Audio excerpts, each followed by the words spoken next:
que se enfrentaba. Encontraron un trozo de ropa, o incluso un mensaje grabado en la piedra, o un simple signo. Albert Solà ha conocido y ha investigado personalmente muchos casos. No se habla de esto. Pasa en esas montañas. Escuchamos a Albert Solà. Hay gente que teóricamente se ha perdido en esta montaña. Hemos salido a buscar, nosotros, la Guardia Civil, Mossos d'Esquadra, y cuando llevamos a lo mejor 3-4 días buscando, pues se opta por abandonar el rescate o la búsqueda. Y en casos pues nos han vuelto a encontrar, en casos han aparecido pues cadáveres al cabo de 2 años, 3. Sí, ha pasado. 1:16, como siempre en directo, Milenio 3, todo el equipo, y en esta ocasión nuestra nave de radiofónica quiere planear sobre estas gigantescas moles de piedra. Pero más que hablar de elementos concretos, nos interesa la naturaleza, lo que se siente ahí, lo que está ocurriendo aquí. Quién sabe si una noche como esta misma noche, ¿por qué alguna gente ha desaparecido? O incluso en un acto que parecía más propio del sonambulismo, ha cogido su vehículo, vestido en pijama, con las zapatillas de casa, se ha lanzado por un barranco. Otros dejaron el coche con las llaves en el parking próximo al templo sagrado y simplemente se fueron metiendo por un camino. 38 años, empresario, una vida normal, y no se ha vuelto a saber de ellos. Carmen, buenas noches. Buenas madrugadas, Iker. Tenemos una encuesta que va... Bueno, esta noche tenemos muchas cosas. Un catedrático de literatura nos va a hablar de una serie de historias alucinantes. Un estudio que pone los pelos de punta, No matarás. Algunas historias de verdugos españoles que os van a dejar, bueno, fríos, estoy convencido, pero con todo un aprendizaje antropológico. Muchas cosas en un estudio increíble. Y habrá un montón de investigaciones, pero la pregunta va sobre este primer tema, sobre algo que tiene que ver, yo creo, con Montserrat. Algo que tiene mucho que ver, porque la pregunta es, ¿crees en las fuerzas telúricas? Fuerzas que se manifiestan, ¿no?, en la Tierra, fuerzas... Además, en determinados lugares, en lugares muy concretos. Por eso hablamos de Montserrat y de sus desapariciones. Ya ha votado gente, Iker, y por el momento el 85,4% opina que sí creen en esas fuerzas telúricas. Creen que en lugares determinados algo que proviene de la naturaleza, de la madre tierra, se deja sentir. Pasa en ese lugar. Hay varias vías de contacto, Iker, a través del 27640, palabra clave Milenio, espacio, y vuestros mensajes, vuestras preguntas. También milenio3 con número @cadenaser.com si nos enviáis un mail, y la web www.cadenaser.com si queréis opinar segundos sobre lo que estamos hablando. Como ya se acerca el verano, nosotros siempre recomendamos la lectura y sorteamos 3 ejemplares. Iker, 3 novelas: La procesión de las almas perdidas, Peregrinos de la herejía y El violinista de Mauthausen. Todo el equipo, y en nuestro mágico sonido, el reencuentro con otro hombre algo telúrico, Geray Martínez. Tenemos hilo telefónico, contacto directo con toda una autoridad, un doctor, un profesor, filosofía, antropología, estudió en Alemania, y la verdad es que podemos hablar de eso, de una auténtica autoridad en la materia. No es común que alguien con ese prestigio se adentre en historias tan espinosas para muchos, como qué pasa en Montserrat, qué ocurre en Montserrat, más allá de lo folclórico, de lo conocido, qué se siente ahí en Montserrat. Él es Octavi Piulats. Octavi, buenas noches, amigo. Hola, Iker, buenas noches. Ante todo, Octavi, muchísimas gracias, quiero decírtelo personalmente, por la ayuda que nos has brindado durante esta temporada, durante varias temporadas ya, comentándonos cosas, historias, documentándonos. Quiero decírtelo porque ha sido una ayuda fundamental para que muchos reportajes, tanto de la radio como de la televisión, tengan su cuerpo. Tú escribiste un libro, yo creo que tremendo y recomendable, Goethe y Montserrat, hablando de conexiones y de cómo, yo creo que desde la más remota antigüedad, mucha gente, Octavi, ha sentido una extraña atracción, o no sé si tan extraña, por estas montañas, por este lugar en concreto. Eso es cierto, ¿no? Sí, por cierto, gracias por tus palabras. Bueno, es la hospitalidad catalana, esto de recibir a la gente del cuarto milenio en Cataluña. Ciertamente, pues yo he estado en este tema bastante tiempo, quizás inclusive antes de ir a Alemania, Y ya en Montserrat, en la época megalítica, hay algunas cosas interesantes en las cercanías de Montserrat, ¿no? Hay algunos templos, hay algunas cosas que ya apuntan que el fenómeno eremítico de Montserrat es anterior al cristianismo, ¿no? Y bastante anterior, ¿no?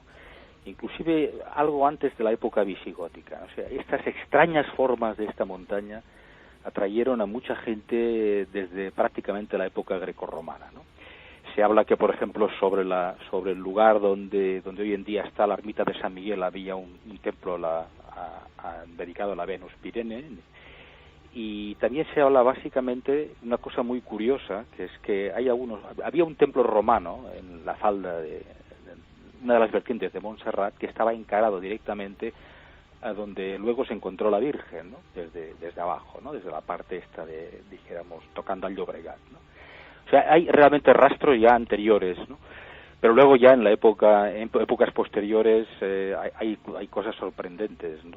Piensa que, por ejemplo, también hay que tener en cuenta los fenómenos de la Lume. Manresa, que es la ciudad más grande que está cerca de la cordillera de Montserrat, todavía hoy se celebran las famosas fiestas de la luz.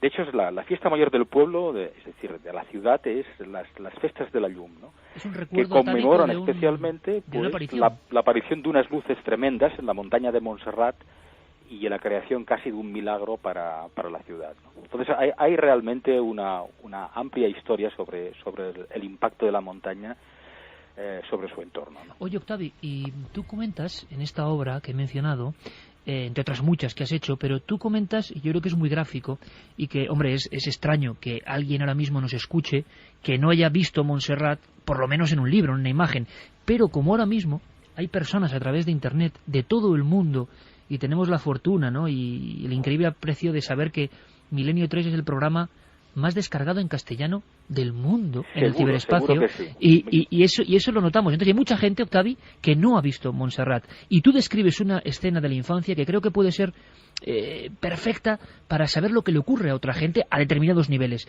¿Cuál fue tu primer encuentro y por qué supiste que en esas montañas, que no sé si se pueden describir, había algo extraordinario? Bueno, el impacto de la montaña sobre la persona que no la ha visto nunca son sus formas prácticamente oníricas, ¿no? Las formas que determinan la montaña, especialmente por el sector suroeste, pero también en el centro y en el norte, son formas que representan a veces animales, acontecimientos raros, gigantes, monstruos. Claro, esto realmente a la persona que tiene un mínimo de imaginación le produce un gran impacto, ¿no?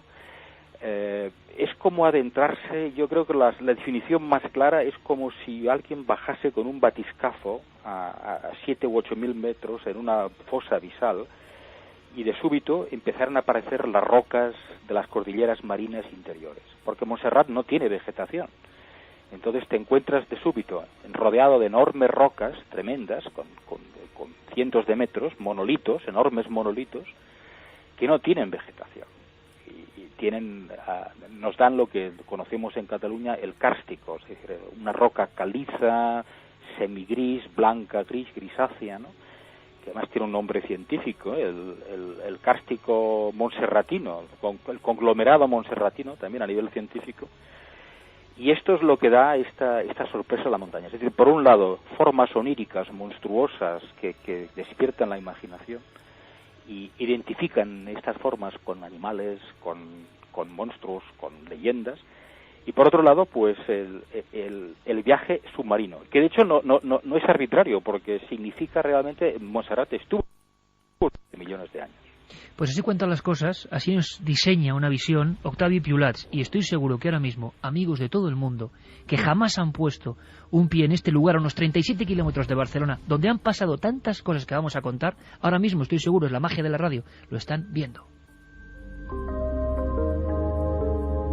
Antes de presentar a otro amigo, y presento ya por supuesto, como siempre, pues si a un lado, a mi derecha está Carmen siempre, pues al otro lado, evidentemente a la izquierda está Santiago Camacho. Buenas noches, compañero. Buenas noches, Iker. Vamos a escuchar muy atentamente porque luego veremos que hay otros Montserrat en el sentido de conjunción de anomalías parecidos en otras partes del mundo.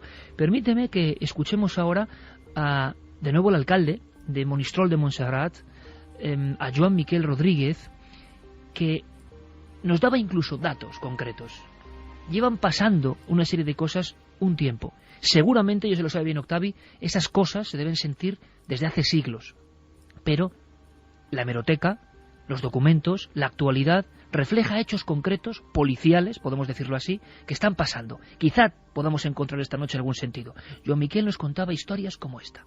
Y este señor, pues una mañana, pues salió de casa con el perro y desaparecieron el señor y el perro. Durante 15 días estuvo buscando y no fuimos capaces o no se encontró rastro ni del señor ni evidentemente del perro que lo acompañaba siempre.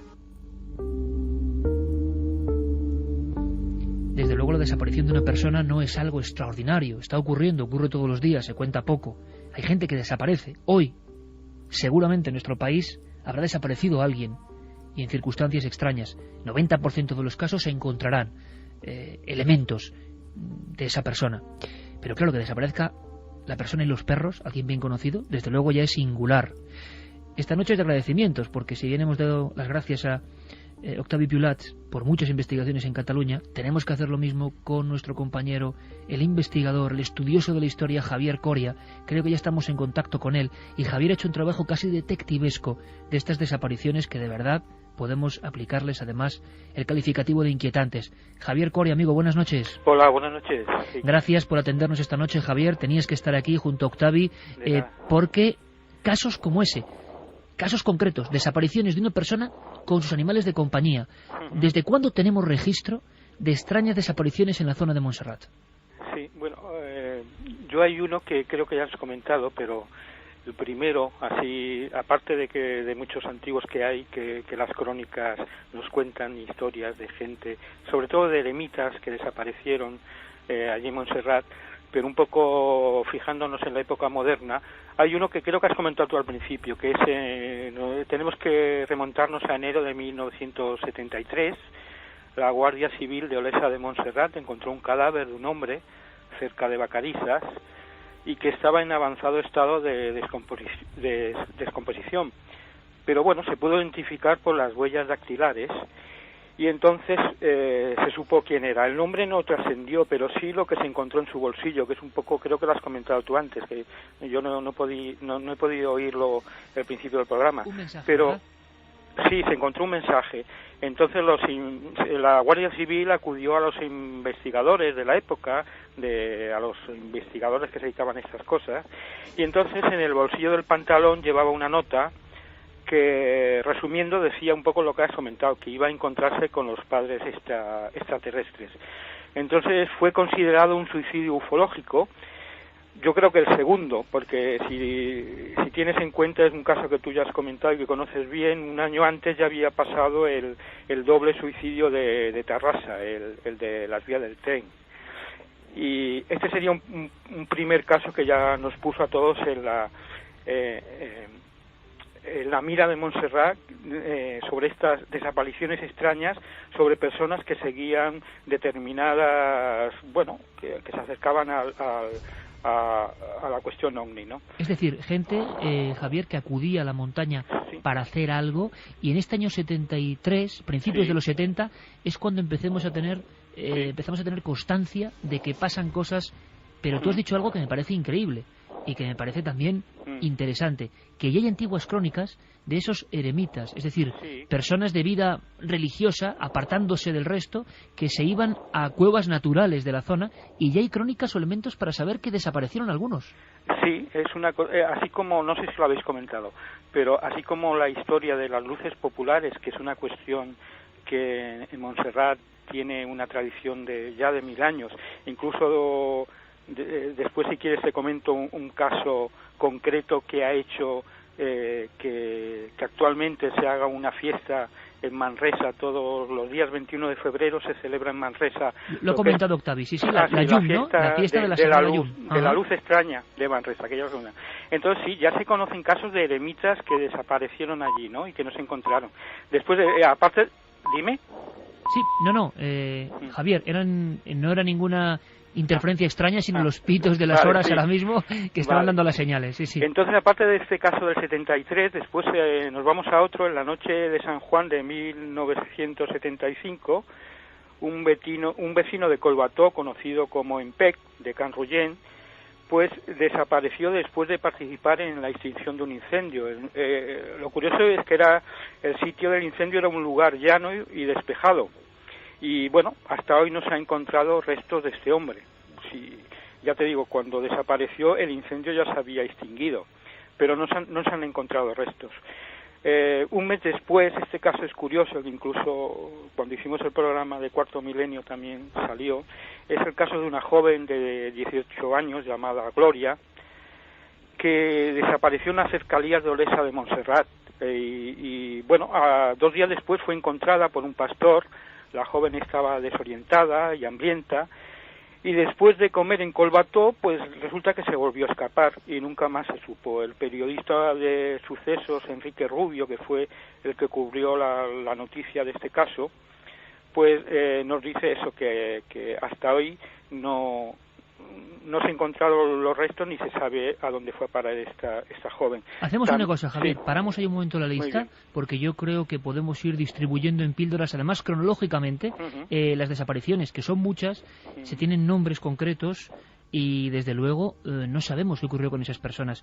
Octavi, con el estudio de lo que es, yo no sé, hemos lanzado una pregunta de si se creen fuerzas telúricas o no. Yo no sé si hacerte la pregunta a ti y si tiene algo que ver con Montserrat. Si es un lugar donde la naturaleza se puede sentir de una forma tan diferente o tan profunda que quizá mucha gente, sabiéndolo o no, siente esos efluvios o vibraciones, no sé cómo llamarlo. ¿Se podría hablar de ese tipo de fuerzas telúricas o energéticas en una zona concreta?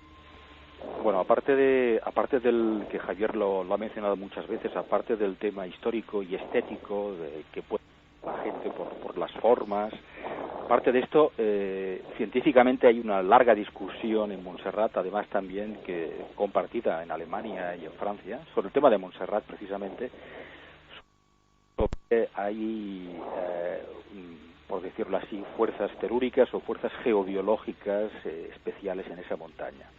Entonces aquí hay una larga tradición. Han habido geobiólogos alemanes, yo he conocido algunos que han estado en Montserrat, han hecho mediciones con aparatos, han venido a decir casi todos de que está claro que Montserrat es un lugar, como en otros lugares también de Europa, no muchos, algunos, elegidos por las antiguas tradiciones como lugares eremíticos o lugares de templos antiguos. Pero Montserrat parece ser que irradia, hay algo más, es probable que pueda haber un electromagnetismo por una serie de razones que ahora quizá nos llevaría muy lejos, pero un aspecto quizás serían las aguas interiores, ¿no?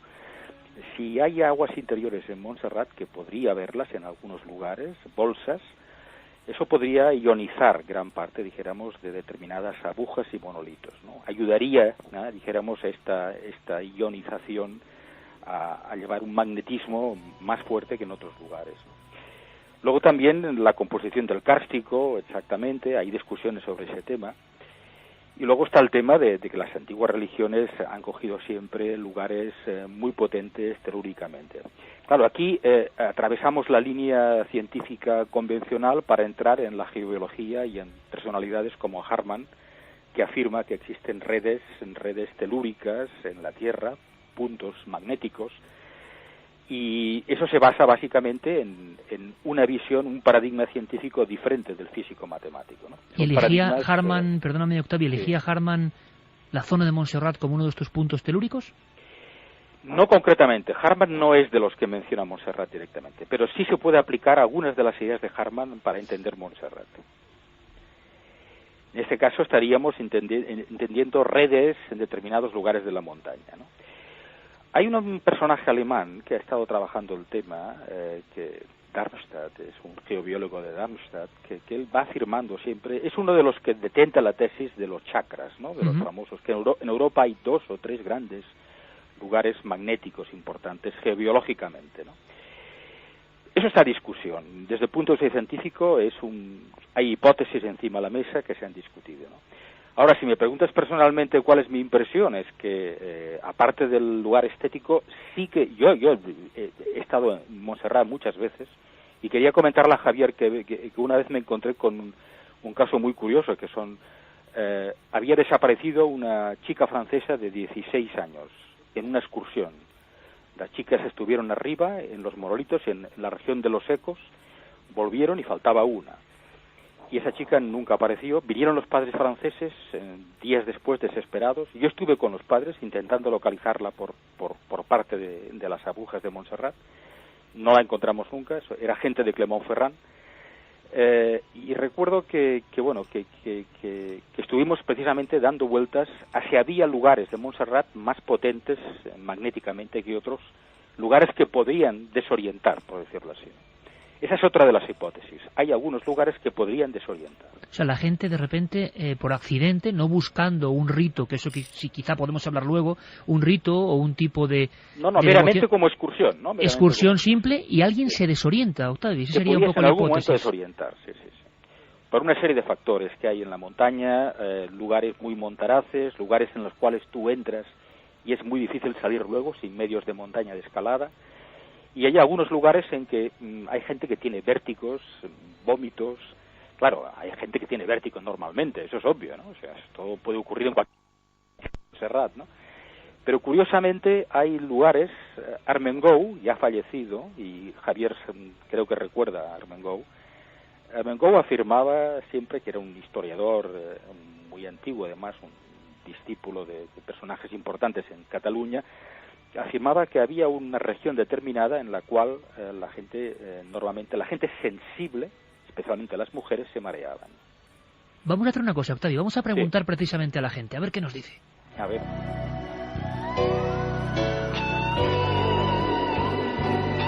Se había hablado muchas veces de esos lugares de desorientación y desde luego es que, aparte de los casos que va contando Javier Coria, pues Octavio de repente pone el de la niña francesa y cuando uno empieza a expurgar documentos se encuentra que hay un buen puñado de desapariciones, pero bastante extrañas. Sería bueno, Carmen, abrir las líneas para gente precisamente de Barcelona o excursionistas que han ido a Montserrat que nos expliquen su sensación personal, más allá de algunos casos que se han hecho célebres, ¿no? Porque casi todo el mundo, imagino, que sigue Milenio, sabe lo de las famosas reuniones, que bueno, quizá tendrán que ver con esto o no, no lo sé. También, como muchos otros fenómenos, han degenerado un poco, ¿no?, en grandes romerías, aunque el principal protagonista de esta historia lo cree profundamente. Pero me gustaría saber si hay gente que ha estado en Montserrat, qué visión ha tenido, qué sensación ha tenido, si conoce casos que pueden aportar algo a esta investigación. Pues nos están llegando mensajes como el de Piedad, que dice que es un paraje en el que se percibe una gran fuerza y la persona se ve envuelta en la magia. También practicantes de radiestesia dicen que es evidente la existencia de fuerzas telúricas. Lo preocupante es el uso que se hace de esos lugares de poder. Buenas madrugadas, estoy deseando ir a Montserrat y percibir esa sensación que tanto comentan. Aquí en Ibiza tenemos los peñascos de Esvedra y Esbadrel y Atlantis, lugares muy especiales, nos decía Patri desde Ibiza. Bueno, también es un lugar de poder, Ibiza, toda la isla fama, en sí. Sí. Buenas noches, milenarios. Los antiguos percibían todas estas corrientes, pero nosotros podemos comprobar con unas perchas metálicas, doblándolas en forma de L y pasar por una zona de estas si funciona, nos dice Kiko desde Benidorm. Sí, haciendo de zahorí más o menos. Claro, ¿no? Los zahoríes de verdad llevan unas varas que se van moviendo y se van cruzando cuando encuentran esas fuerzas o cuando encuentran agua también debajo de la tierra.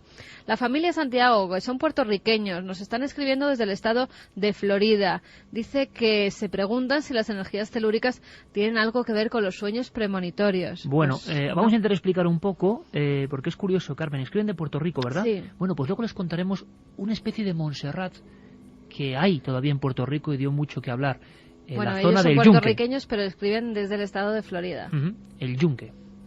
Nos dicen también, buenas noches, a mí me han contado ver en Montserrat un ser con forma humana hecho de luz, aunque lo vieron de lejos sobre las rocas, nos decía Ángeles González, que nos escribía de Amposta, en Tarragona. Un ser de luz. Un ser de luz.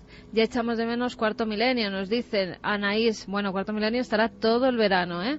Es cierto que geográficamente hay lugares marcados por nuestros ancestros como los tartesos. ¿Qué lugares de España están más marcados como centros de poder? Bueno, es que España yo creo que toda estaría marcada por antiguas culturas y cada una con sus misterios. Hablaban de Ibiza, pues fíjate, toda la tradición de los púnicos, ¿no?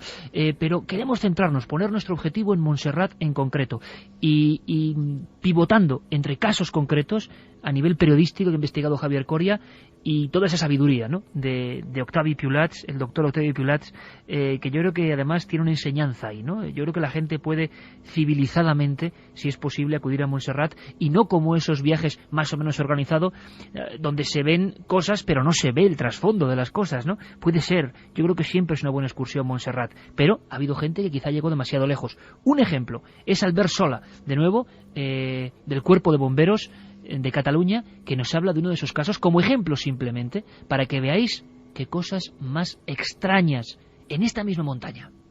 Se recibió una llamada de que había desaparecido un escalador. El equipo de rescate de Sardañola, el grupo de rescate y bomberos, guardias civiles, salimos a hacer el rescate de este buen hombre, y el helicóptero, en una pasada del helicóptero, vio a un hombre haciendo señales. Pensaban que era el que estábamos buscando. Cuando llegamos a él, entonces no era el mismo, era un hombre que también llevaba 2 o 3 días perdido en la montaña, y hablando con él nos decía que estaba durmiendo allá en una especie de cueva, en una especie de bauma, que dormía con la negra, decía, duermo con la negra. Y bueno, la negra esta era un cadáver de una señora que me parece que era inglesa, que también hacía pues un año o año y pico que había desaparecido en Montserrat.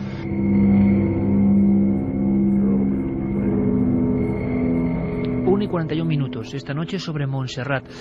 Javier Coria, compañero, casos de esta cariz, o sea, es algo que algunos pueden achacar a, no sé, locura, extraños ritos, habrá un poco de todo quizá, o gente que simplemente se desorienta.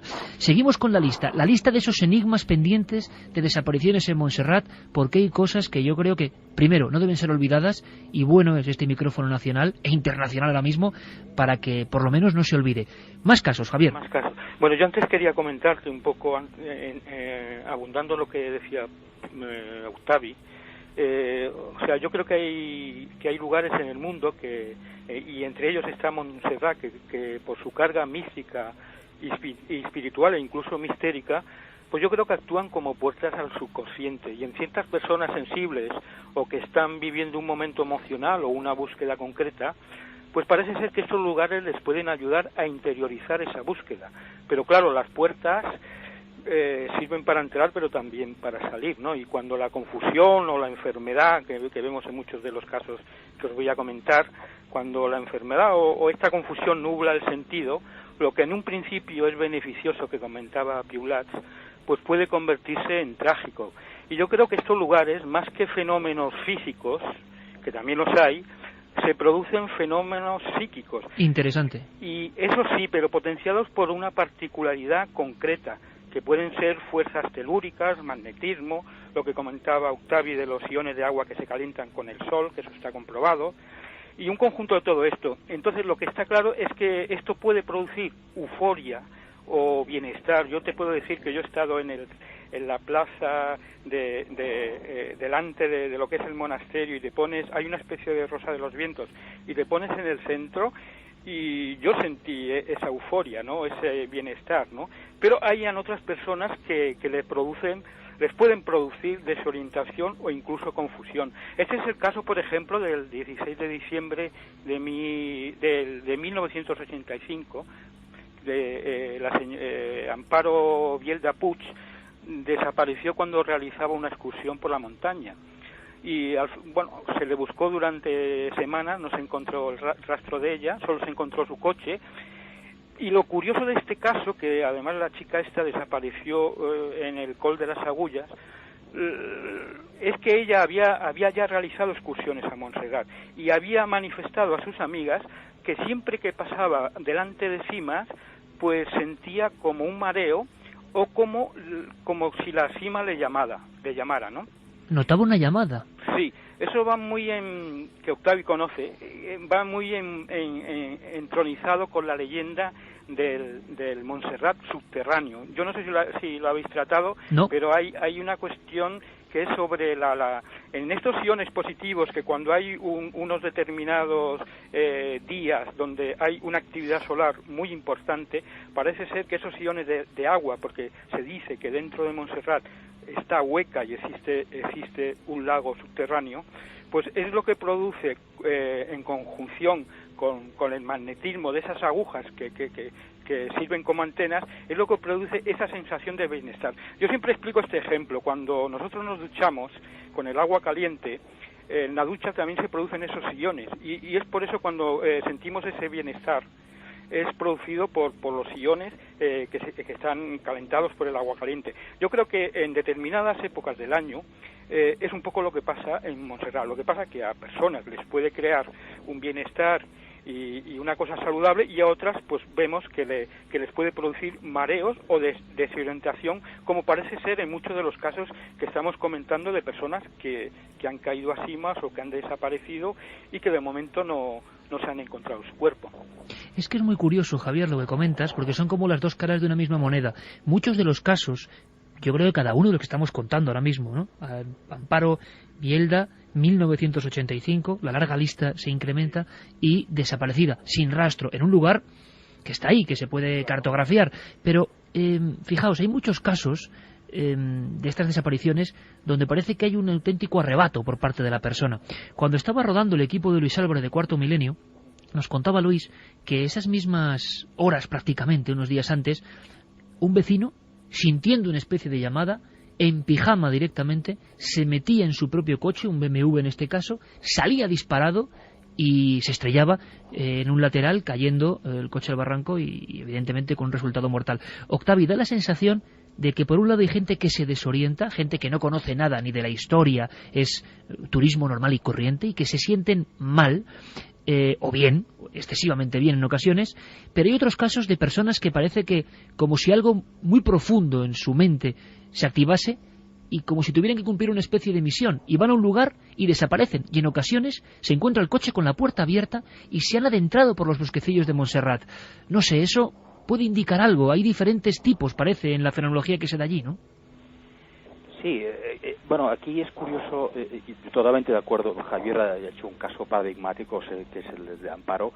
Hay también desaparición de monjes, que eso hay que tenerlo en cuenta. Hay algunos monjes, yo recuerdo que uno de los, el padre Oranías, uno de los guardianes el gran escalador, guardianes de las ermitas, me contaba el año pasado que ellos también alguna vez han perdido algún monje, ¿no? Es decir, en el camino que llega hasta el lugar donde se encontró la Virgen hace 10 siglos aproximadamente, ese lugar también desapareció pues hace cuestión de años, también un monje que luego encontraron, etcétera. Es decir, también la comunidad de ellos han sufrido algunas veces algún tema de estos, ¿no? Respecto a la desaparición, hay una frase, porque claro, Montserrat, aquí no podemos entrar en la literatura, pero bueno, hay una frase de Goethe y después de Schiller, que curiosamente nunca estuvo en Montserrat, pero bueno, sí que estuvo Humboldt, le envió unas piedras de Montserrat y unas descripciones, etcétera. Schiller lanza una tesis, sin haber estado en la montaña, que indica que las formas de la montaña, tan curiosas como estas, lo que hacen es aislar. Cuando la persona entra en Montserrat, queda aislada del resto interior y hace un viaje hacia el interior de su personalidad. Y eso sería, dijéramos, la tesis del eremita, ¿no? Es un lugar de introspección absoluta. Exactamente. Eso es lo que piensa Schiller. Schiller, cuando le cuentan en Alemania, a través del ensayo de Humboldt, que sí que ha estado en Montserrat, lo extraño de la montaña, las formas, los vericuetos, etcétera, dice, caramba, pues aquí debe haber algo estético, pero aparte de estético es algo psicológico, y esto es que la persona que llega allí es como si fuera llamada a un viaje a reconsiderar su vida. Y eso nos puede dar la pista, por la pregunta que tú hacías, nos puede dar la pista quizás, ¿no? Es decir, la persona que va a Montserrat, va para hacer una introspección, una anamnesis, un recuerdo de sí mismo, etcétera, y el entorno lo aísla de forma de que está solo consigo mismo, ¿no? Eso podría darnos una pequeña clave del porqué extraño psicológico de determinadas desapariciones, ¿no?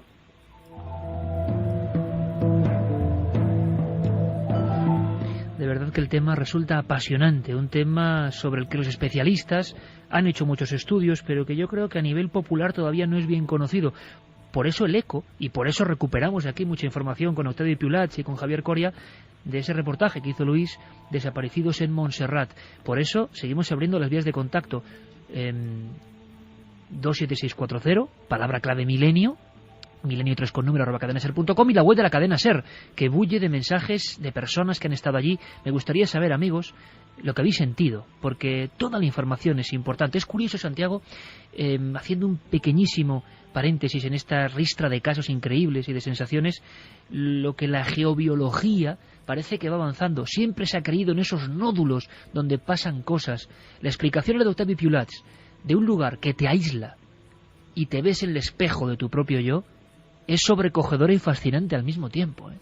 Desde luego, la Tierra entendida como la madre Tierra, tiene misterios que todavía no hemos conseguido ni rascar su superficie, nunca mejor dicho. Te voy a poner un ejemplo. A principios de los años 30, en Alemania, se inauguró una autopista que era uno de los orgullos nacionales, una de estas autobahn prodigiosas, entre las ciudades de Bremen y Bremerhaven. Al poco tiempo, en el kilómetro 239, empezó a convertirse en un punto negro. Empezó a haber accidentes de todo tipo, muchos de ellos mortales, pero había un problema.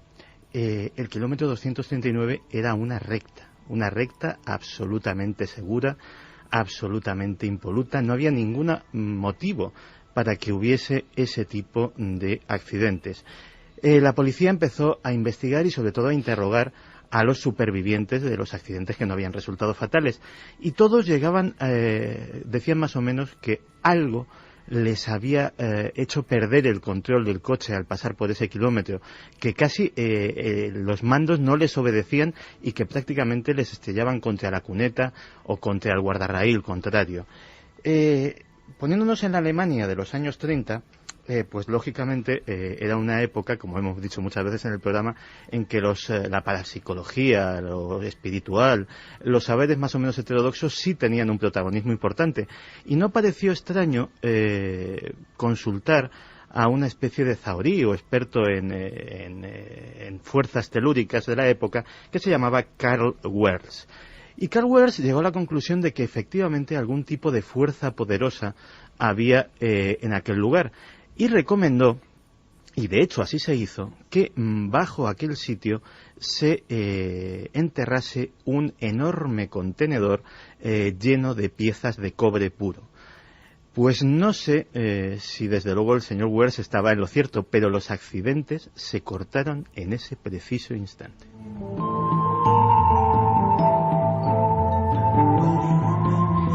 1:52. Javier Coria, otro caso, la lista continúa, uno más, cuéntanos. Pues tenemos que irnos al 16 de diciembre de 1990.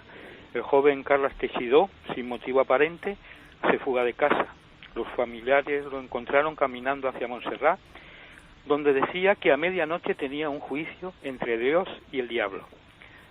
Al día siguiente, cuando era llevado al médico, se volvió a fugar, y tras varias semanas de búsqueda por la montaña, pues el día 3 de enero de 1991 encontraron su cuerpo en el fondo de una sima cercana a la Santa Cova.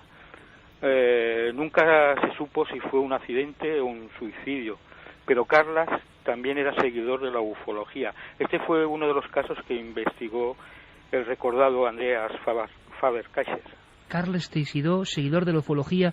Octavi, da la impresión de que la montaña de Montserrat ha sido un imán poderoso para determinadas manifestaciones en la antigüedad que salían de lo material, de lo tangible, por el filtro de lo religioso, de lo filosófico, y que en el siglo XX fueron un imán para los seguidores de esas otras realidades alternativas, ¿no?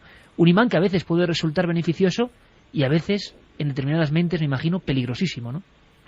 Sí, por cierto, también vale la pena recordar el tema de San Ignacio, de Loyola, ¿no? O sea, Ignacio es una de esas personas que se siente captado, atraído por el magnetismo de la montaña, y una vez en la montaña tiene, desde una vertiente religiosa, evidentemente, se convierte en eremita, vive en Manresa, en una cueva, y es allí donde tiene la primera idea de hacer los ejercicios espirituales. O sea, que aquí es curioso, ¿no?, que el mensaje jesuita en el mundo, que es enorme, nace precisamente del encuentro de Ignacio con la montaña de Montserrat. Y nace de la conexión, Octavio, entonces, de un lugar que es amplificador, que es potenciador de momentos de esplendor, ¿no?, para el alma humana. tremendo y tal, ¿no?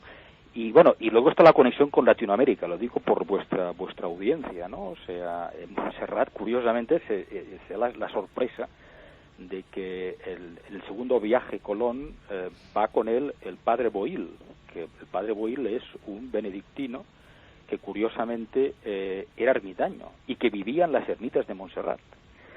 O sea, va directamente de las ermitas de Montserrat a los barcos de Colón, y es la persona que hace las primeras misas importantes en el Nuevo Mundo. Bueno, y a él en parte se le debe la divulgación del Montserrat en Colombia, la isla de Montserrat en pleno Atlántico. Es decir, hay una conexión muy curiosa con Latinoamérica también, con los Montserrates, ¿no?, que existen en muchos lugares de Latinoamérica, a través de Colón y a través del padre Boil, que era el representante no solamente de la comunidad de Montserrat, sino que era eremita, o sea, que vivía en la ermita de la Trinidad, precisamente, una de las grandes ermitas hoy en ruinas, dijéramos, de Montserrat. Y es curioso porque sabemos que los eremitas no elegían cualquier lugar, porque sí, tenían un conocimiento que nosotros desde luego ya no sabemos descifrar, que sigue encriptado en la historia, en lo antiguo, en el saber remoto y en la conexión con la naturaleza. Javier, los casos han seguido produciéndose, yo no sé, porque es que el nivel de extrañeza de muchos de ellos, yo no me equivoco al decir que en algunos casos la persona dejó el coche con las llaves en el parking y desapareció después, ¿no? 19 de agosto de 1998, este es el caso más reciente que tenemos registrado. El ejecutivo de 38 años, Ricard Flavia Pons, dejó su coche en el parking de Montserrat, salió a caminar sin rumbo conocido y desde entonces no se volvió a saber nada de él. El coche estuvo semanas en el parking hasta que fue localizado por la policía. Hubo carteles, incluso anuncios que hoy se pueden buscar en las hemerotecas que la familia publicó en el periódico La Vanguardia. Pero hasta hoy no ha habido ni una pista sobre este hombre, ni se ha encontrado su cadáver, ni se ha encontrado ninguna pista sobre Ricardo. Octavi, es difícil resumir, sabemos que hay una fenomenología, que hay un lugar poderoso. ¿Algo podría enlazar o explicar estos hechos que no son agradables, porque es gente que desaparece? ¿Podríamos establecer una teoría o es muy delicado, muy complicado? Claro, esto realmente es complicado. Es complicado. Alguna tesis se podría hacer, se podría indicar esto, es decir, que hay diversas clases de desapariciones en Montserrat. Creo que Javier esto lo mencionaba en el reportaje de Cuarto Milenio. Hay desapariciones por efectos estrictamente psicológicos de las personas. Hay algunas desapariciones que tienen que ver con la atracción telúrica de la montaña, escasas, pero hay algunas. Hay también realmente extravíos geográficos, porque es que, bueno, Montserrat es, en fin, yo te recomiendo a ti, a Carmen, que un día intentéis atravesar la montaña, la gran cordillera, que se tarda aproximadamente unas 12 horas de punta a punta, y es dificilísimo encontrar los senderos para atravesarla, dijéramos. Es decir, hay diversas hipótesis que nos podrían llevar a que hay diversas causas etiológicas de las desapariciones. Hay, por un lado, por otro, hay diversas. Pero todas son sorprendentes y tal. Una última referencia.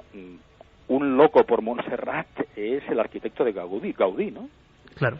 Gaudí es el hombre fascinado por la montaña. Él dice que la montaña es su maestra, la maestra de sus edificios. No olvidemos estos. Las formas de Montserrat oníricas se parecen bastante a las formas que Gaudí luego plasma, ¿no? Y Gaudí había estado en la montaña y había caminado mucho por esta montaña, ¿no? Y habrá sentido muchas cosas, me imagino.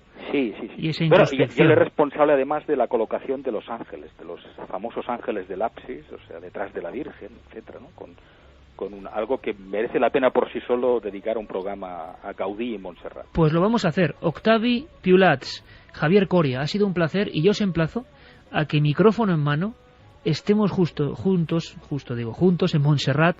Esto es emocionante, esto es vibrante y ese lugar quizá hasta suene de alguna forma. Si hay vibración puede transmitirse, quién sabe. Por lo menos estoy seguro que será una experiencia maravillosa.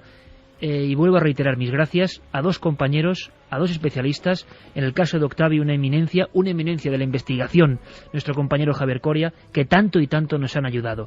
Nosotros visitaremos ahora, a la vuelta, después de las noticias, otros lugares con desapariciones misteriosas que están pasando ahora. Octavi, Javier, muchísimas gracias y a la vuelta, después del verano, nos veremos seguro. Un abrazo muy fuerte. Un abrazo. Buenas noches. Buenas noches. Y nosotros, después de esta lección de estos compañeros, continuamos. A la vuelta, casos que no vais a poder olvidar, os lo aseguro.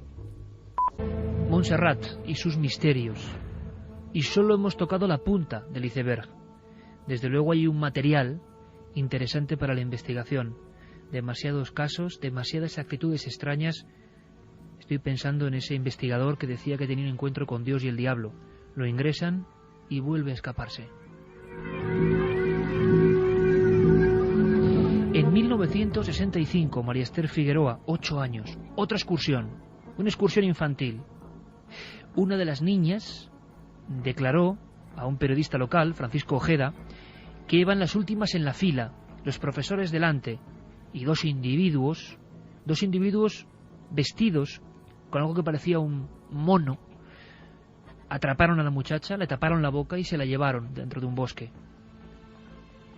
Poco después, un 25 de julio, pero de 1973, José Antonio Alemar, 7 años, un paseo familiar.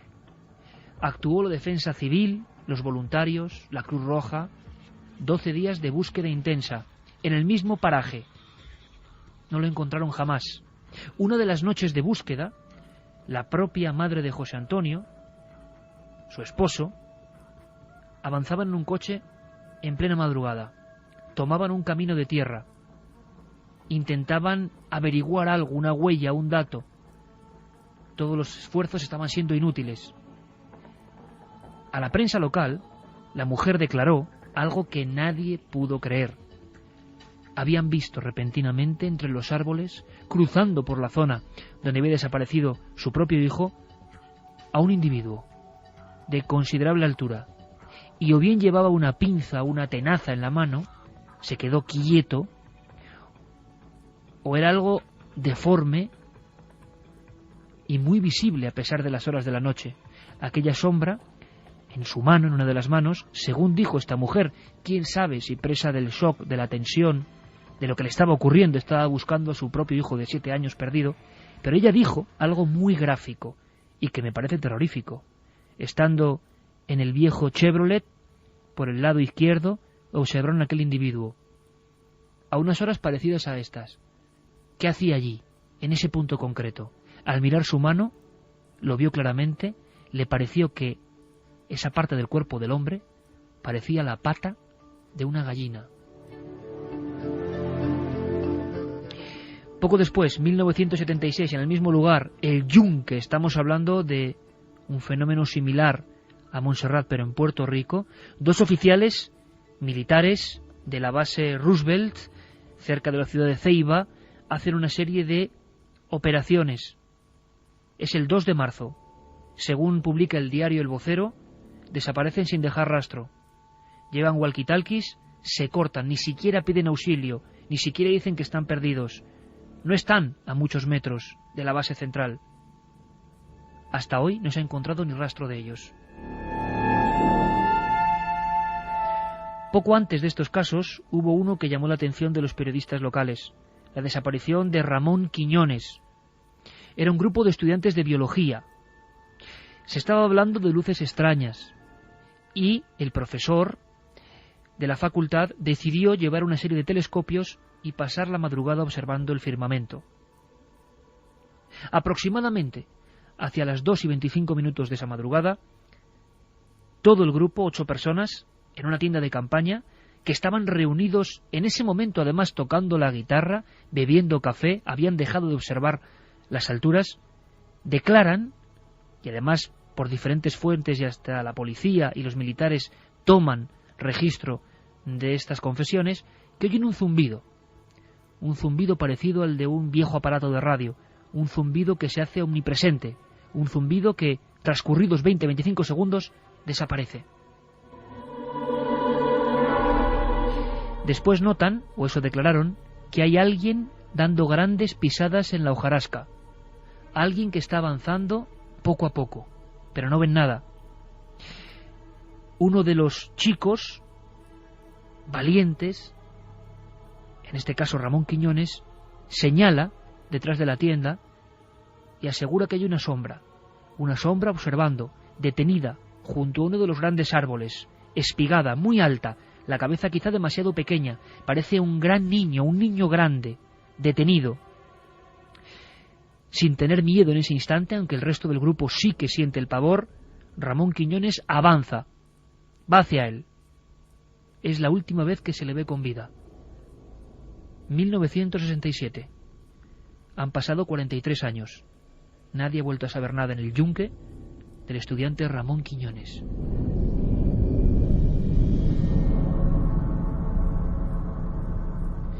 Vamos a conocer más cosas, de otros lugares. Pero antes, ¿qué dice la audiencia? 27640, palabra clave milenio, milenio3 con número @cadenaser.com, y la web de la cadena SER. Queremos saber más sobre Montserrat. Y ahora Santi tiene preparada una pequeña sorpresa. Una sorpresa que a muchos les va a sobrecoger, les va a recordar cosas, momentos, fotogramas.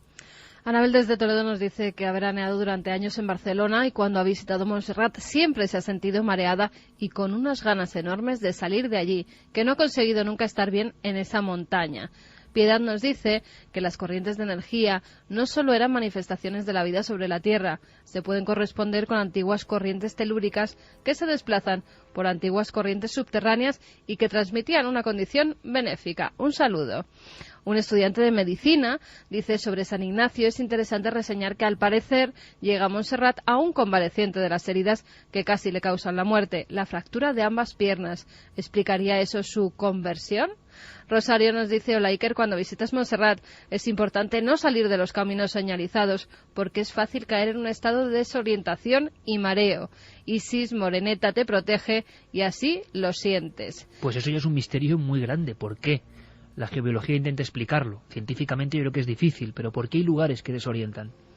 Yo he subido muchas veces y lo que he sentido en cada ocasión es una unión espiritual con el universo. Eso sí, siempre marcho con un fuerte dolor de cabeza. Nos lo comentaba Fina de Vilanova y la Geltrú, en Barcelona. Tengo familia en Cataluña y hace unos 20 años el marido de una de ellas, una noche, cogió su coche y se despeñó en Montserrat. Nunca se supo el motivo. Yo estuve allí de pequeña y es impresionante, nos decía Ángela. Curioso, ¿eh? Muy curioso, muchas personas de toda condición, de todas las edades, que han sentido cosas precisamente en ese lugar, donde los órganos de piedra. Es curioso porque un lugar similar en cuanto a la estructura, en cuanto a la apariencia, cuando uno pasa por la carretera, es lo que llaman los órganos en Despeñaperros. Y no menos cierto es que también ha habido desapariciones y desorientaciones en esa zona.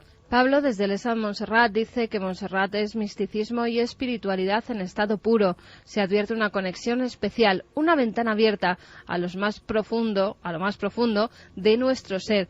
Tienes la sensación de tocar lo divino con los dedos. Nos escriben también desde Perú. Allí nos dicen que está la creencia de los apus, sobre todo en los Andes. Sí, y señor. dicen que si te agarra te va consumiendo tu vida y la gente tiene que dar ofrendas como ovejas o llamas para que te deje. Nos lo decía Carlos López. Amigo Carlos López, vaya mensaje, ¿eh? Desde ese país que tanto queremos y que tanto hemos recorrido, el Perú, el Apu, el Cerro Sagrado. Ahora, yo no sabía una cosa, que te va consumiendo la energía si no le haces ofrendas. ¿Cómo va la encuesta, Carmen? Luego seguiremos porque hay un montón de mensajes en el 27640 y en las vías de contacto. Lanzábamos una pregunta. En ikerjimenez.com está esa encuesta. ¿Crees en las fuerzas telúricas? Por el momento sí creen un 86% de los que han votado y no, tan solo un 14%. La gente ha sentido cosas. Qué bonito mensaje. Me ha encantado porque va un poco de eso. En el yunque también hay una gran montaña. En la idolatría que sentían los antiguos antes de las primeras religiones por esos lugares concretos, por esas rugosidades de la naturaleza. Apu, monte sagrado. Vamos a hacer un breve recordatorio de Montserrat y el yunque, lugares de desapariciones, lugares telúricos. Nos vamos a marchar a otro especial. Tan especial que yo puedo decir que esta película, cuando la vi hace muchos años, cuando se convirtió en un fenómeno, el primer fenómeno viral, dicen, de Internet, cuando vi esta película, sentí de verdad un escalofrío.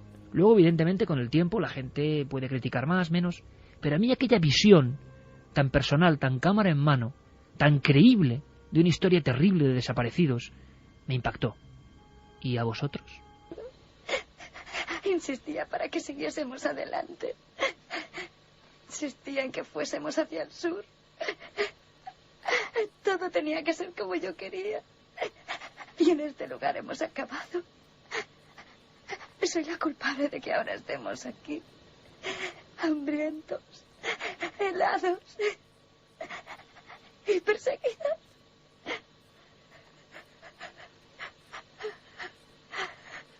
Os quiero, mamá. Papá. Lo siento mucho.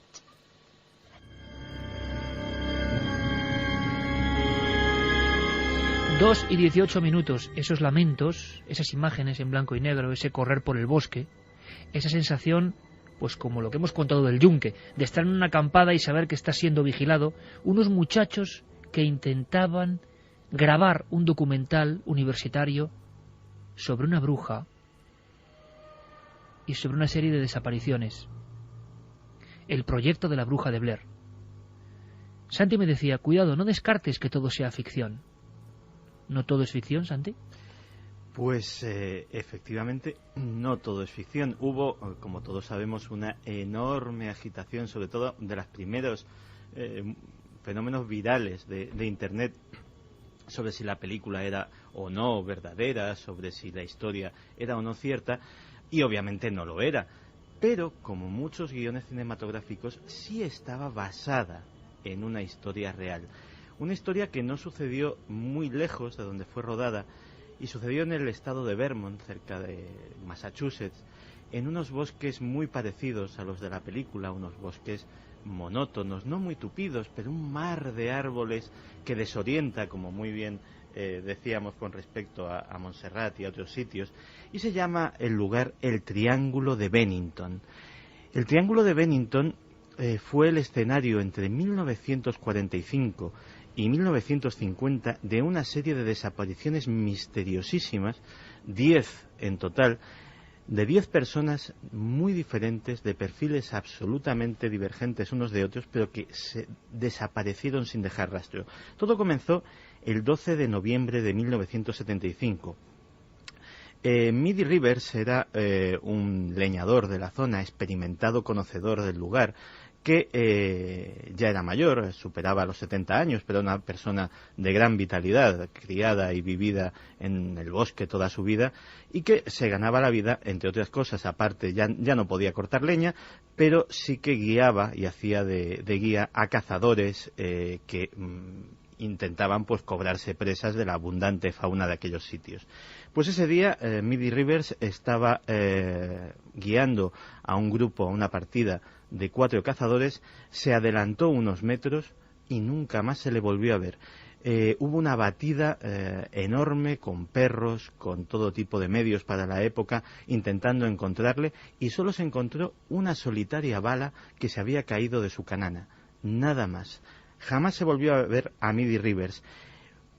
Aquello hubiese sido una anécdota, de no ser porque justo un año después, el 1 de diciembre de 1946, una estudiante de 18 años del colegio de Bennington, Paula Walden, decidió, como era costumbre suya y de muchas de sus compañeras, hacer una pequeña excursión de senderismo por el bosque. Tampoco se la volvió a encontrar jamás. Hubo una recompensa de $5.000. El FBI organizó una búsqueda y nunca volvió a aparecer. Hubo ciertas historias que decían que si se había fugado con un novio a Canadá, o incluso que si todavía, a día de hoy, o tal vez hasta fechas muy recientes, vivía todavía en el bosque como una ermitaña, acosando a algunos expedicionarios o a algunos cazadores. La desaparición más rara de todas sucedió 3 años después, y fue la de James E. Tedford. James E. Tedford salía de Bennington hacia una localidad cercana, St. Albans, para ver a unos familiares. Iba en autobús. Pues se subió al autobús, pero nunca se bajó, porque nadie supo cómo desapareció del mismísimo autobús en el mismo instante en que cruzaban por una carretera aquellos bosques. El 12 de octubre de 1950, el niño de 8 años, Paul Jepson, hijo de unos granjeros de la zona, fue descuidado por su madre apenas unos minutos, que estaba cuidando pues unos cerdos que tenían en la granja. Cuando volvió a mirar, Paul había desaparecido. Se organizó otra búsqueda. De hecho, Paul llevaba una llamativa cazadora de color rojo que lo hubiese hecho muy visible, y jamás apareció. Sí se dio el caso de que los perros de la búsqueda siguieron su rastro hasta bien profundo del bosque, y en un momento dado, sin que hubiera curso de agua, pozo o accidente geográfico alguno, los perros se sintieron absolutamente desorientados, empezaron a trazar círculos y perdieron el rastro, como si el pequeño Paul se hubiese desvanecido en el aire. 2 semanas después de esto, el 28 de octubre, Frida Langer estaba también haciendo senderismo con su primo Herbert, y al cruzar un arroyo se cayó y se mojó las ropas. Decidió, porque no estaban lejos de casa, regresar a casa para cambiarse, y nunca llegó a casa. Jamás se la volvió a ver.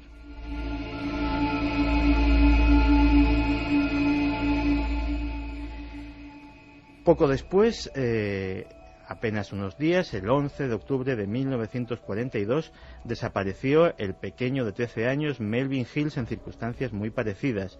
3 cazadores en 1949 desaparecieron en el área sin dejar rastro. O sea, Santi, son entre los años 40 y inicios de los 50. Efectivamente. Y posiblemente el caso más curioso sea el de una joven que también desapareció. Hubo otra batida de estas absolutamente enormes. Ya se utilizaron, estamos en 1950, se utilizaron incluso helicópteros, y el cadáver apareció días después en un claro del bosque que había sido pasado y repasado tanto por las batidas, los perros, los helicópteros, sin que se hubiese encontrado absolutamente nada. No estaba oculto, estaba completamente a la vista. Al hacerle la autopsia, la causa de la muerte quedó desconocida.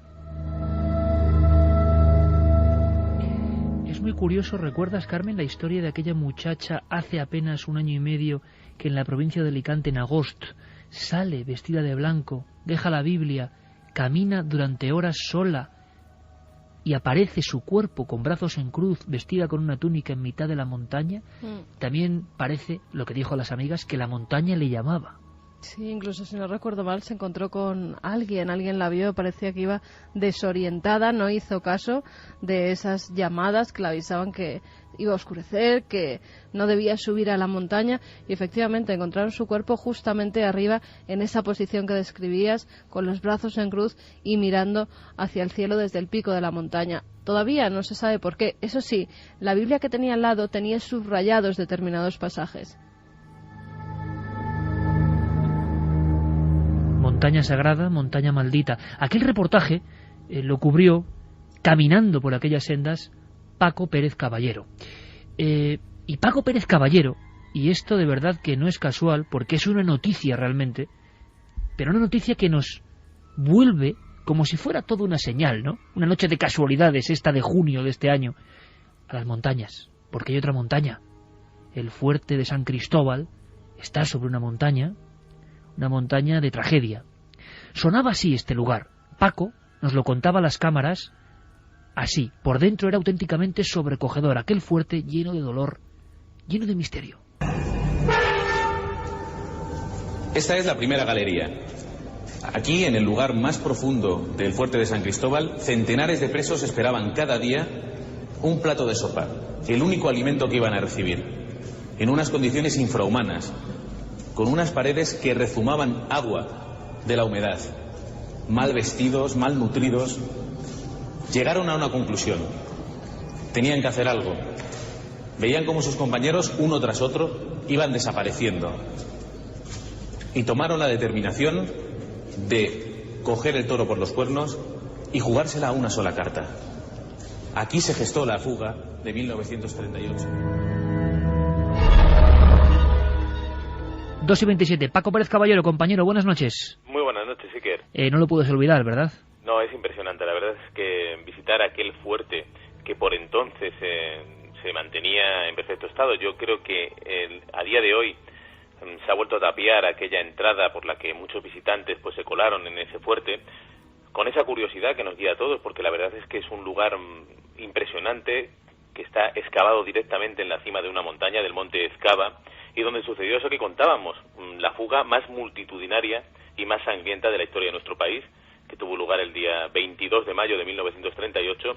Se fugaron más de 700 presos y más de 200 fueron abatidos por el monte. Por eso se dice en Pamplona que el monte Ezcaba es un gran cementerio, y de hecho nosotros visitamos un pequeño cementerio que se había encontrado cerca de ese fuerte y donde pudimos ver algunos de esos muertos sin identificar, que te acuerdas, sí, que se guardaban pues con unas pequeñas botellas en las que había unos documentos que eran la única prueba de que esa persona había existido.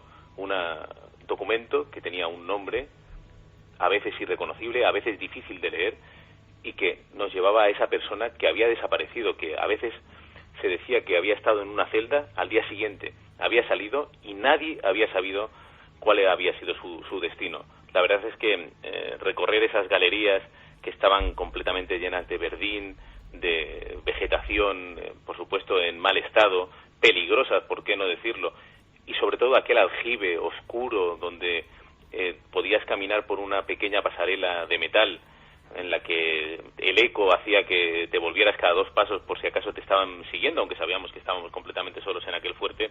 Pues la verdad es que te llega a lo más hondo, sobre todo pensando en eso, en los presos. Hay que recordar que el fuerte de San Cristóbal se construyó para defender la ciudad, en ningún momento se diseñó como un penal, y a causa de ese diseño pues sufrieron mucho los presos, porque no estaban las cárceles, las celdas no estaban hechas para que hubiera gente allí, y por lo tanto pues había una humedad que a veces llegaba, incluso nos contaban algunos familiares de víctimas de ese fuerte, de gente que murió allí, nos decía que había hasta 2 palmos de agua. Imagínate lo que es pasar varias noches en una celda donde el agua te llega casi a los tobillos. Ese lugar de dolor concentrado, Paco lo visitó. Yo sé que la zona del aljibe, oscurísimo, terrible, profundo, le impresionó, pero quiero que lo cuentes ahora porque hay una noticia de última hora, una noticia que seguramente pasará sin pena ni gloria, excepto en el aspecto regional, pero que es interesante, ¿verdad, Carmen? Pues sí, porque justo fuera de ese fuerte, en un cementerio improvisado que hicieron allí para enterrar a los presos muertos, sobre todo entre 1940 y 1944. Ahora varias asociaciones, arqueólogos de Aranzadi, la Asociación de Familiares Fusilados de Navarra y también la Asociación Xiparta han logrado desenterrar a 36 de esos cuerpos.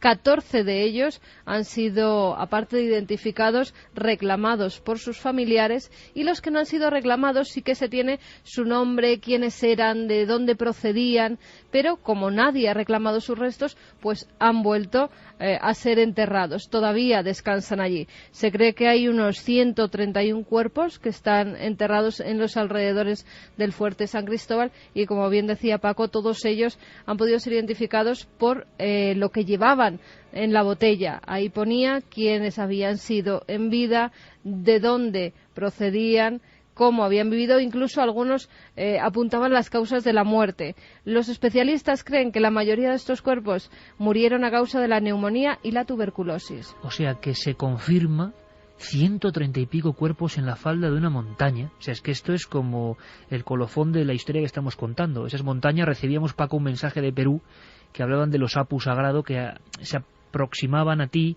con su energía y te chupaban la tuya. Bueno, esto es en el aspecto humano, evidentemente, la maldad humana, pero la muerte, cebándose en mucha gente y preñando de huesos un monte. Imposible de olvidar la sensación, fuerte adentro, en la cima de ese lugar, fuerte adentro, todo en ruinas. Tú vas avanzando con el farol, con la antorcha de la cámara, poco a poco. Y fíjate, Paco, ahora que estoy pensando y hacemos un poco de reflexión de un año intenso, de una temporada intensa, pocas veces he visto una oscuridad tan profunda, tan abisal, tan terrible, como si fuera una boca que grita, que ese aljibe que tú nos contabas con varios miembros de esta asociación que está ahí excavando. Demonios, yo creo que pocas veces he sentido a través de la pantalla un lugar tan tenebroso. Muy pocas veces, sí, que eres un lugar muy especial. Y yo lo comentaba además sin pelos en la lengua. Yo decía que aquel lugar me había impresionado hondamente, que realmente en el aljibe se llega a sentir miedo, y sobre todo al pensar en otras galerías de ese mismo centro penitenciario, al pensar que allí había habido gente, porque es que era increíble pensar las condiciones en las que estaban esos presos. De hecho, nos contaron que aquella gran fuga no fue por motivos ideológicos, como se podría pensar, sino por puros motivos humanitarios. No tenían que comer, estaban mal vestidos. Y hay que imaginar más de 700 personas que se echan al monte esa noche, desorientados, prácticamente sin tener fuerzas para caminar, sin saber hacia dónde ir, y cómo van siendo cazados. Los que tienen más suerte vuelven a ese infierno. Los que tienen menos suerte, los que tratan de resistirse, pues son abatidos allí en pleno monte y enterrados. Por eso decimos que se ha encontrado este pequeño cementerio que probablemente pertenece a la parte posterior, a la época en la que el fuerte de San Cristóbal fue un sanatorio para tuberculosos precisamente, pero que hay muchas personas que piensan que hay cadáveres todavía diseminados por ese monte y es probable que nunca se han encontrado. Son víctimas de esos disparos de los guardias que trataban de evitar que huyeran esas personas desnutridas. Algunas de ellas ni siquiera sabían por qué estaban allí metidos y condenados a ese infierno. Recordamos también, Iker, aquel momento en el que cerramos, porque queríamos sentir de verdad qué se sentía al estar dentro de una celda de castigo de un lugar como ese. Cuando cerramos aquella puerta y nos quedamos dentro durante unos minutos, de verdad, fue un tiempo angustioso, aunque sabía que iban a venir los compañeros a abrirme la puerta, lógicamente, y que estábamos haciendo un pequeño experimento. Realmente se pasa muy mal y es un lugar que, después de nuestro reportaje, fue visitado por muchas personas y yo creo que por eso, finalmente, pues decidieron cerrarlo. Creo que con buen criterio, porque, como bien sabes, sí que a veces la gente no es consciente del peligro que se puede correr en unas ruinas como estas y quizá pues han evitado que alguien pudiera sufrir un accidente.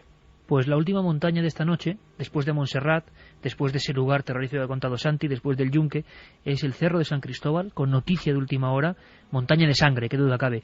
Paco, ha sido una temporada muy intensa, tú ya has terminado tu periplo de esta temporada de Cuarto Milenio, seguro que la siguiente, tanto en radio como en televisión, volvemos a vivir el misterio, el crimen, la historia en toda su intensidad, y aprovecho el instante para decir que descanso merecido, compañero, que gracias por seguir en este equipo y que un abrazo muy grande, un abrazo muy fuerte. Paco. Muchísimas gracias a vosotros, Iker, un abrazo y que descanséis.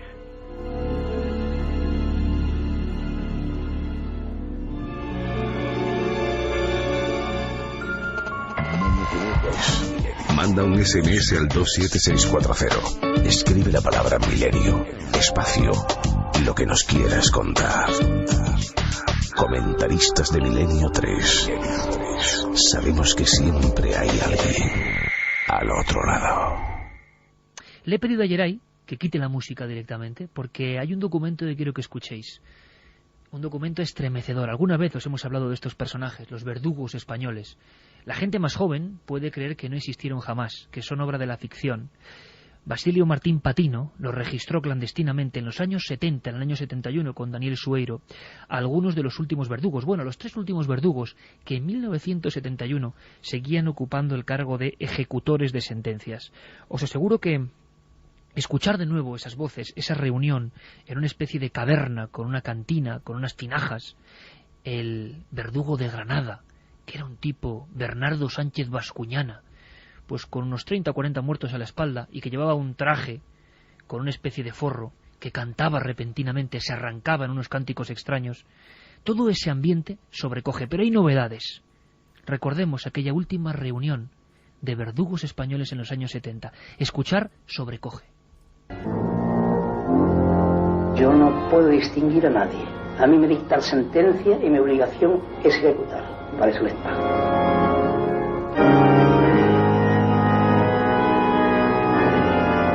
Son casos que son algo emocional a llegar a la hora de una ejecución, que hay que tener un corazón muy duro. Yo desde luego, como era la primera vez que iba a ejecutar, o sea que iba a presenciar una cosa de esa, pues llegué y lo que pasaba, pues empecé a pensar, a ver ¿y esto qué será? ¿Cómo lo será? Pues a lo mejor voy a fracasar, porque como esos señores a mí no me han hecho daño, ni yo le he hecho daño a él. Es lo mismo como con un borrego que se mata en un matadero. Para ese efecto es lo mismo. Como un borrego que se mata en un matadero. Uno de los... Antonio, el verdugo de Madrid. Activos y algunos vivieron hasta los años 80, bien entrados los años 80, se convirtieron en leyenda, y de eso vamos a hablar. Hubo algunos que hicieron ejecuciones triples y cuádruples, pero en plenos finales de los 50, por ejemplo en España, el caso del Tarta y las estanqueras de Sevilla, unos muchachos que se convierten, después de matar, de ser asesinos, se convierten religiosamente y son ejecutados de una forma brutal. El Garrote Vil que actuaba de una forma fría, calculadora. ¿Sabéis que había hasta pugna entre los verdugos? Por ser verdugo más mediático, por llevar más lista de muertos. Os vais a sorprender. Ahora, hay sonidos como la serie La huella del crimen, que simplemente poniendo nosotros las imágenes, pues nos ponen un nudo en la garganta y en el alma. En Sevilla, año 58, se va a ejecutar a 3 personas. Fortaleza, hermano. No me importa nada dejar este mundo.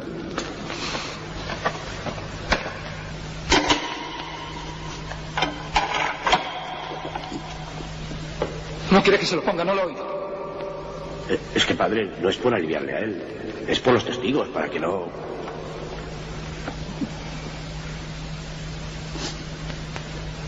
Vamos, pues. ¡Vamos!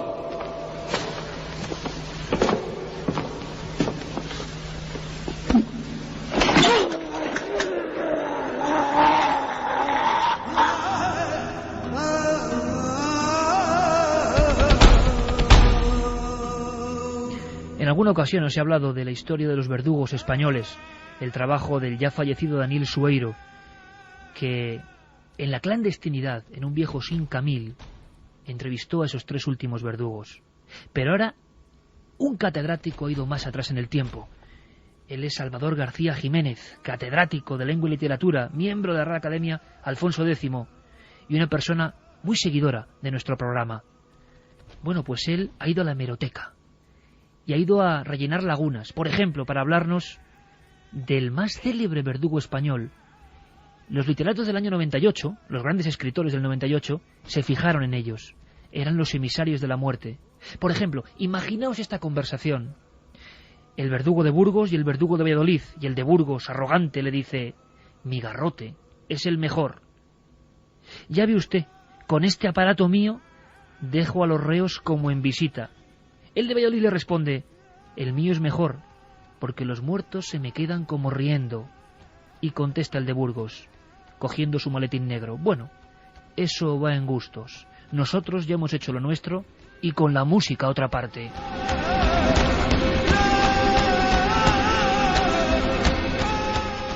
Hubo escritores que hablaban de la casa miserable del verdugo de Burgos, que guardaba con mimo bajo su propia cama el garrote vil desmontado.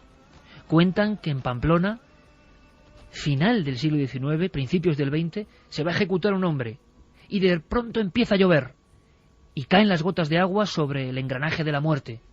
Y este hombre, Gregorio Mayoral, el más mediático de los verdugos españoles, con 60 muertos a la espalda y una libreta donde ponía todo tipo de detalles, cómo se habían comportado, qué le habían dicho, la libreta del horror.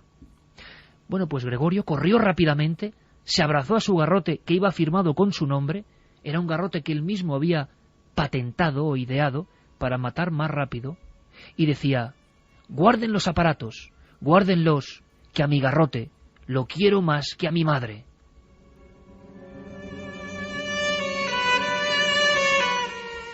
Hay fotografías inolvidables de ejecuciones, por ejemplo, de 7 personas a la vez por un solo verdugo que va pasando, como el auténtico Caronte, el barquero de la muerte.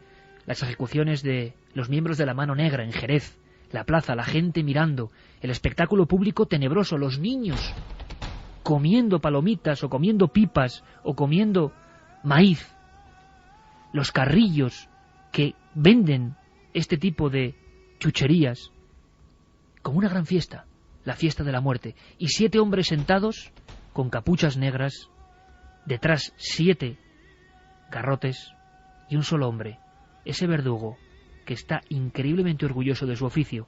Al mismo tiempo, en las grandes ciudades intentaban desaparecer, cambiarse el nombre. Bueno, de todo eso ha escrito Salvador García Jiménez, este catedrático de lengua.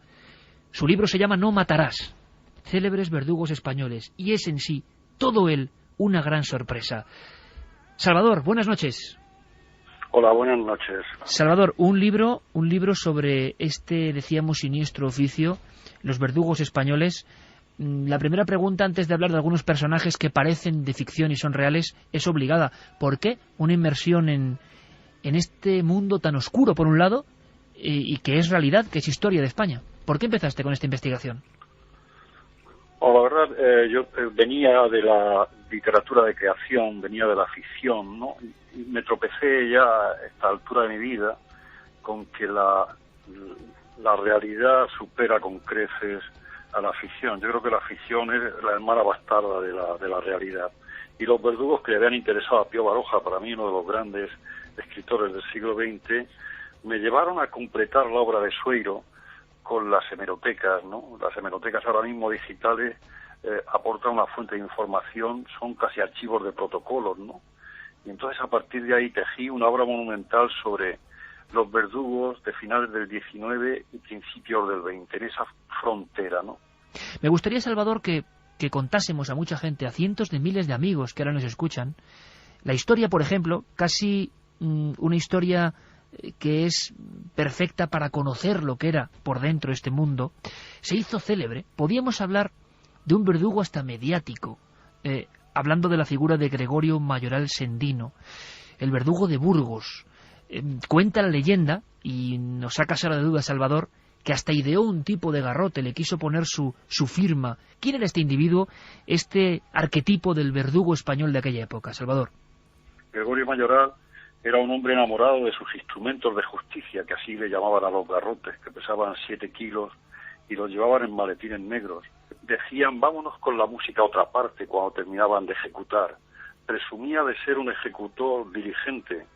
Ideó porque lo que practicaban es el arte de la buena muerte, ¿no? Un garrote para que no sacasen la lengua con ese gesto tan feo los reos a la hora de morir en el patíbulo, que era el gran teatro de las multitudes de entonces. Y entre Gregorio Mayoral y Nicomedes Méndez se jugaban un poco esa baza de ser el número uno. O sea, había rivalidad, Salvador, que esto nos parece increíble, entre los verdugos españoles. El de Burgos y el de Barcelona tenían su propia pugna, ¿no? Sí, realmente esto, bueno, estaba el de Zaragoza, que tenía 78 años cuando iba a ejecutar. Claro, le salía muy mal y tenía a los reos en el patíbulo un montón de tiempo. Cuando no se les ataban los pies en el banquillo, saltaban hacia arriba, ¿no? Al ser ejecutados con la argolla. Y entonces la pugna era que uno era más valiente que otro, eran como los toreros. Además se había identificado con los toros, esa profesión. Decía yo, por no meterme a torero me metía a verdugo, ¿no? Y entonces tenían el público de las plazas de toros, decían los comentaristas de la época. Indiscutiblemente, cuando decimos que parece que está muy lejos, yo creo que está muy cerca, porque ahora también hay 90 estados en el mundo donde todavía se aplica la pena de muerte con otros procedimientos. Y en 1890 se aplica la electricidad en Estados Unidos para huir del garrote, que lo consideraban un procedimiento bastante monstruoso, ¿no? Llevaban los garrotes y les ponían nombres. Había garrotes que se llamaban las argollas María de la O, con nombres de santo, don Juan Tenorio, y el de Granada presumía de llevar el garrote con que ajusticiaron a Mariana Pineda, o también el de Madrid, Francisco Ruiz Castellanos, que si le hubiera visto la biografía Paco Umbral hubiera escrito mejores novelas de las que escribió, que llevaba un garrote que decía que su padre había ejecutado con él al regicida, el cura Merino. O sea que también eran célebres por la calidad de los reos a los que ejecutaban. Incluso estamos viendo la imagen de... Hay algunas fotos impresionantes de ejecución de reos célebres, algunos que habían matado incluso, por ejemplo, al presidente del gobierno en la época. Una fotografía tremenda en Vergara, si no me equivoco, de Gregorio Mayoral, ¿verdad?, ejecutando, una fotografía sacada de lejos, que yo creo que es algo de lo más siniestro que se ha visto nunca, la policía armada a los lados y él ejecutando. Decía Gregorio Mayoral, este hombre que saltó incluso a ser cantado por los literatos del 98, ya saben ustedes, en Burgos, Gregorio Mayoral, allí me tienen para servirles. Y cuentas una cantidad de anécdotas y de cosas absolutamente alucinantes, Salvador, en este trabajo que yo creo que es absolutamente ejemplar y único en esta materia. Hablas de esa necesidad de destacar. Yo no sé si los verdugos vivían de forma marginal. Creo que hay estudios que hablan de casi escondiéndose de la sociedad, y eso contrasta con esta popularidad, ¿no?, de Gregorio Mayoral. Llegó a ser alguien, yo no sé si evidentemente querido, pero sí respetado, y le conocían en los sitios, y era una figura popular de su tiempo. Sí, sí, la era, indiscutiblemente, y además está retratado. Junto con el de Barcelona son los más retratados, porque había muchos retratos en la época, cuando y además presume de haberle dado garrote vil a quien asesina a Angiolillo, precisamente. Y también los anarquistas los hacían famosos.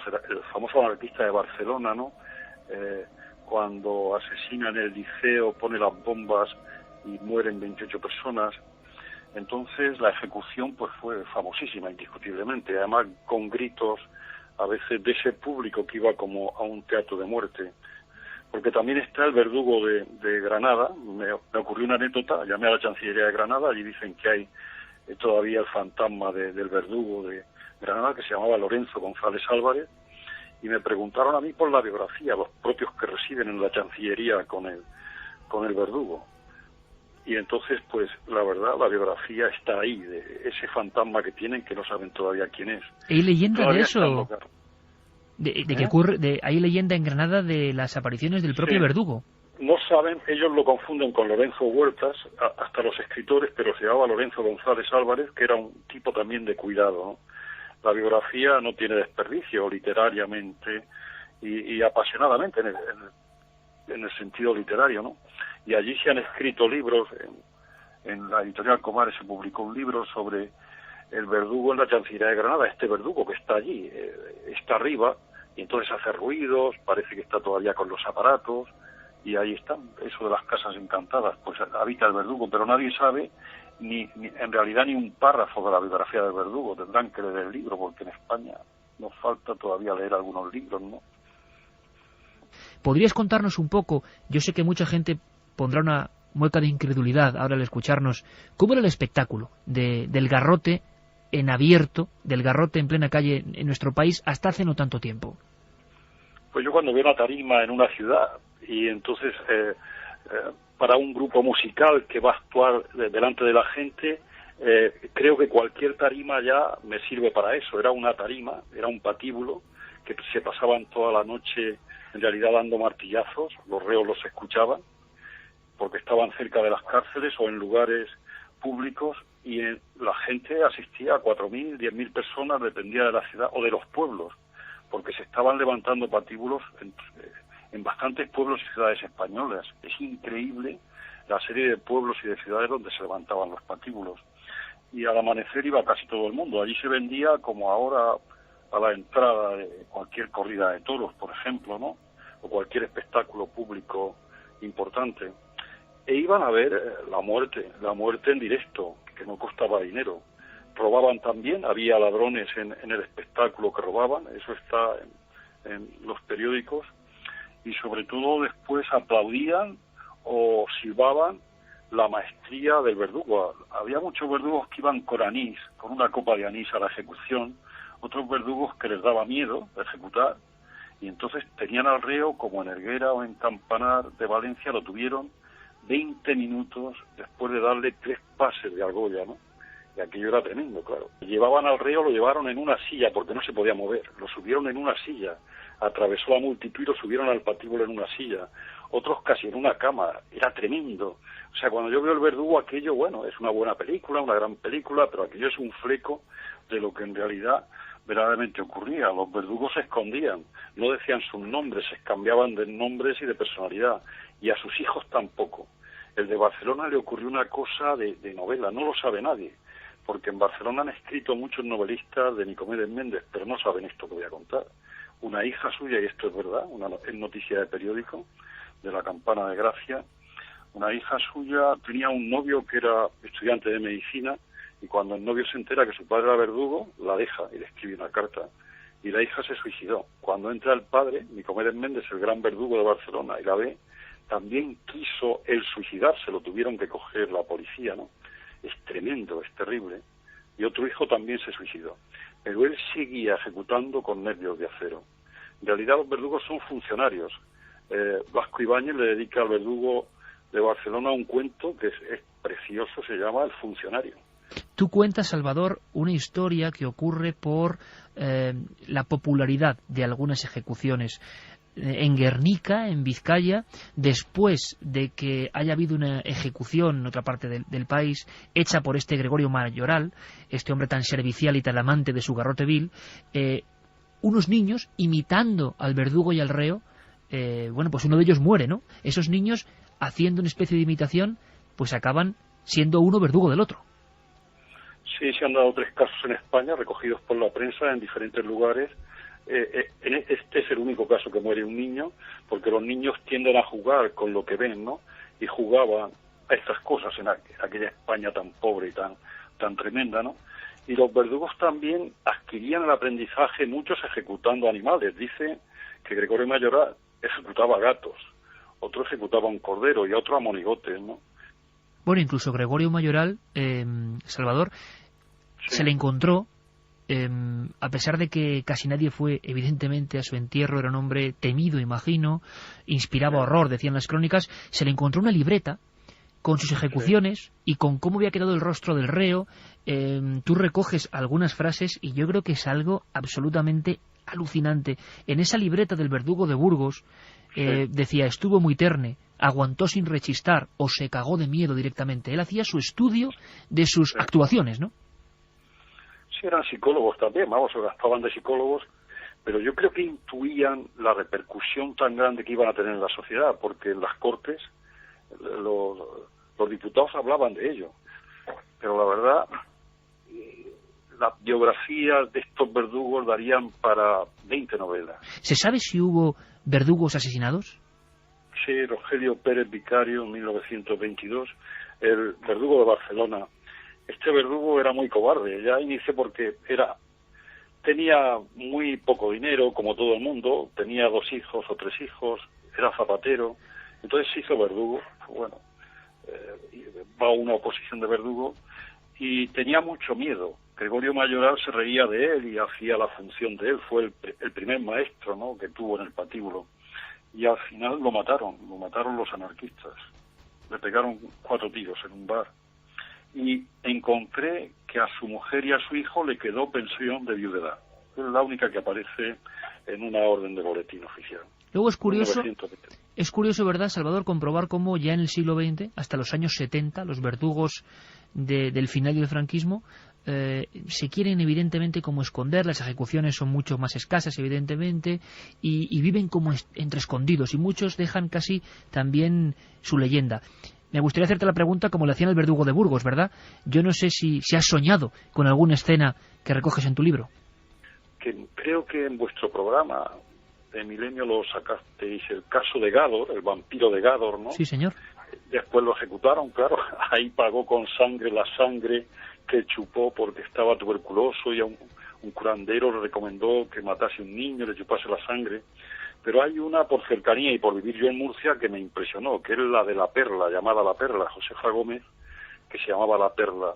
Vivía en Murcia, cerca de las calles por las que yo paseo y vivo, y entonces esta mujer tenía un amante y envenenó a su marido para irse con el amante.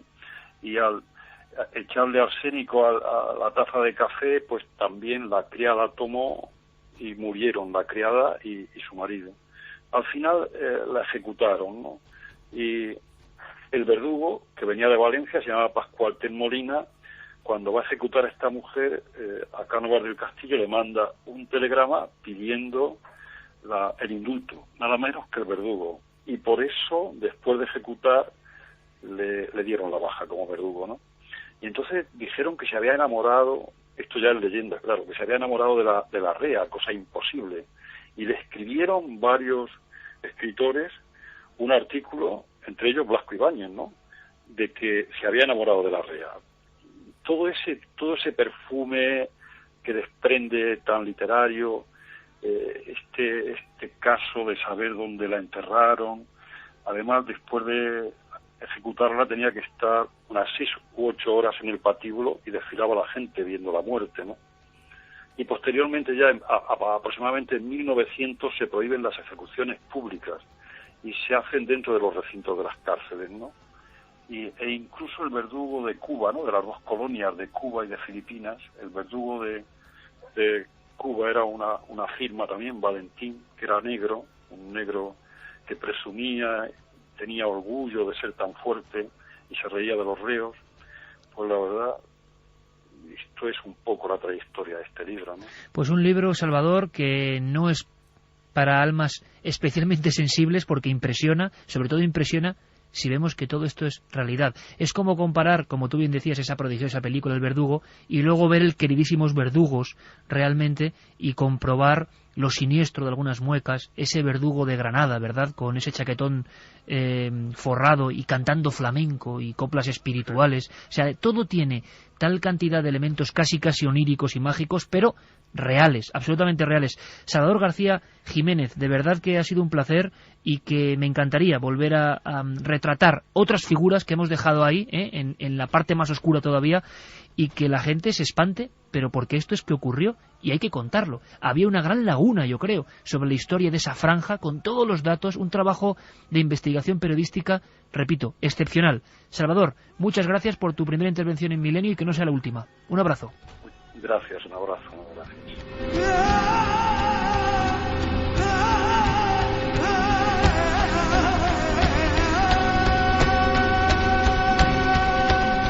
La terrible y auténtica historia de los verdugos españoles. Sobrecoge pensar que la última ejecución por garrote vil en España ocurre en marzo de 1974. José Monero se le olvidó el travesaño del garrote vil y mantuvo durante 50 minutos de agonía el collarín al preso Heinz Chess.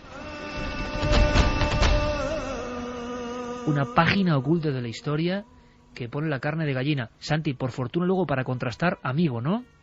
Pues sí, luego tenemos amigos, tenemos una serie de historias, de historias policiales extrañas. Bueno, ahí queda eso. Y algo muy sorprendente y también sobrecogedor. Un blog, una aparición, una premonición. Una vidente, Iker. Una chica que tiene visiones, una chica que desaparece y otra que al parecer en esas visiones ve cómo ha sido su muerte. Hasta tal punto, Iker, que hoy en día ayuda a la policía a resolver casos en los que hay chicas desaparecidas e incluso también casos de asesinatos. Bueno, pues ambas historias y muchas más yo creo que son motivo para, después de las noticias, con todo este equipo, con Carlos Largo, Fermín Agustí, Jerey Martínez en el sonido, estar con nosotros. Las noticias y volvemos. Milenio 3.